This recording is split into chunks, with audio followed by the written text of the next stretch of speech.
మంగళవారం నల్గొండలోని national function హాల్లో retired additional DCP Ghouse మోహినీయుద్దీన్ వారి ఆధ్వర్యంలో ఏర్పాటు చేసిన ఆత్మీయ సమ్మేళనంలో పాల్గొని మనసు విప్పి మాట్లాడుకున్నారు. ఆటపాటలతో ఉత్సాహంగా గడిపారు.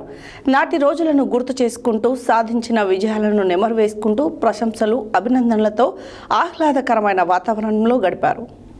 మంగళవారం నల్గొండలోని నేషనల్ ఫంక్షన్లో retired additional DCP Ghouse Mohiuddin వారి ఆధ్వర్యంలో ఏర్పాటు చేసిన ఆత్మీయ సమ్మేళనంలో పాల్గొని మనసు విప్పి మాట్లాడుకున్నారు. ఆటపాటలతో ఉత్సాహంగా గడిపారు. నాటి రోజులను గుర్తు చేసుకుంటూ సాధించిన విజయాలు నెమరు వేసుకుంటూ ప్రశంసలు, అభినందనలతో ఆహ్లాదకరమైన వాతావరణంలో గడిపారు. ఇందులో జాతీయ స్థాయిలో రాణించిన హాకీ క్రీడాకారులు, అడిషనల్ డీసీపీ స్థాయి హోదాలో ఉన్న ఓల్డ్ క్రీడాకారులు సంతోషం వ్యక్తం చేశారు.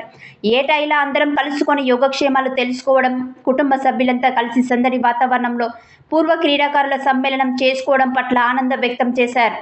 హాకీ క్రీడా కోచ్ నేర్పించిన గురువులకి ఘనంగా సన్మానం చేశారు. నల్గొండ జిల్లాలో హాకీ క్రీడ కనుమరుగవుతుందని, హాకీ ఆడడానికి విద్యార్థులు ఉత్సాహం చూపినా ఆడటానికి సరైన మైదానం లేదని, ఈ విషయంపై మంత్రి కోమటిరెడ్డి దృష్టికి తీసుకువెళ్తామని, వచ్చే భావితరాల కోసం హాకీ క్రీడా స్పోర్ట్స్ అకాడమీ ఏర్పాటు చేయాలని, ఈ స్పోర్ట్స్ అకాడమీకి ఏర్పాటుకు తమ సహకారం కూడా ఉంటుందని తెలిపారు. ఈ కార్యక్రమంలో రఫీక్, ఇంజనీరింగ్ ఎక్స్ కౌన్సిలర్ ఆషం అధ్యక్షతన ఈ కార్యక్రమం జరిగింది. ఈ కార్యక్రమంలో కరామత్ దాస్, అహ్మద్ కలీం, షముద్దీన్, అస్మి, విద్యాసాగర్, రఫీ, అహ్మద్ అలీ, జబ్బర్, రఘుపతిరావు, వెంకట్రావు, మోసి, రాజీవ్, రేణుక, పాత కొత్త క్రీడాకారులు తదితరులు పాల్గొన్నారు.